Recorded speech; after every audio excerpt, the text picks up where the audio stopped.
કિશોરીઓ એટલે કે નહીં બાળપણ નહીં યુવાવસ્થા પણ વચ્ચેની હોય ને કે જે છોકરીને શારીરિક ફેરફાર થાય માનસિક ફેરફાર થાય તમે એનો પાઠ શીખી ગયા છો તો જે દીકરીઓ ટાઈમમાં થાય છે એને તમે આવા પેડ વાપરશો પેડ વાપરો છો ને આ પેડ વાપરવાના આ બહુ સારા આવે અને જે તમે કપડાં વાપરો એ એમાં જમ્સ રહેવાની શક્યતા રહે. આ ચોમાસું હોય તો સરખા સુકાતા ન હોય એમાં જમ્સ રહી જતા હોય પણ આ તો યુઝ એન્ડ થ્રો એટલે આને તમારે ફેંકી દેવાના નથી પણ આને તે સ્વચ્છ કરીને મૂકવાના એમને ગમે ત્યાં ફેંકી દેવાના નહીં. પછી તમારો જે પ્રાઇવેટ પાર્ટ્સ છે કે જે તમે સંડાસ બાથરૂમ જઈ અને પાણી લેતો છો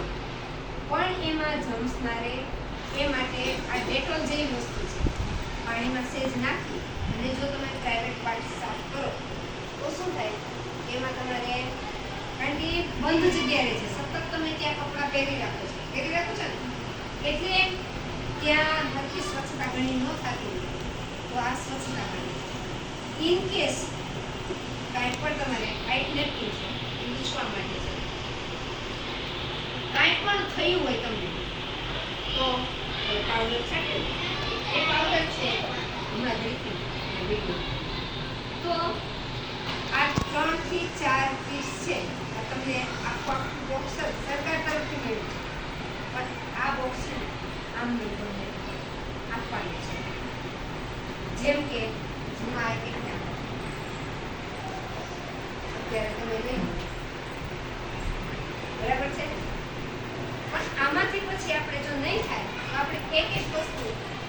પાછી આપવી પડશે. જો એવી રીતે આ એક ટેબ્લેટ છે આ ટેબ્લેટ છે આયર્નની છે આયર એટલે લોહ તત્વ કે અમુક ઉંમર થાય ને તમે ટાઈમમાં ખાવ છો તો એમાં ઘણું બધું હોય એમાં વહી જાવ પછી ખાવા પીવાનું તમારે ઠેકાણાનું બદલા ખાવ પોષણયુક્ત આહાર જે નથી ખાતા એને પછી રક્તની કમી થઈ જાય ઘણાને રક્ત પણ ઘટતા હોય તો આ એક એવી દવા છે સરકારી કે જેનાથી દર બુધવારે તમે એક લ્યો તો તમારા રક્ત પણ ઘટે નહીં શરીરમાં પોષણ આવે આ દર બુધવારે એક લેવાની જો હું તમને અત્યારે આમ બધી આપી દઈશ ને દાખલા તરીકે આને બધી આપી દીધી આને બધી આપી દીધી તો પછી શું થશે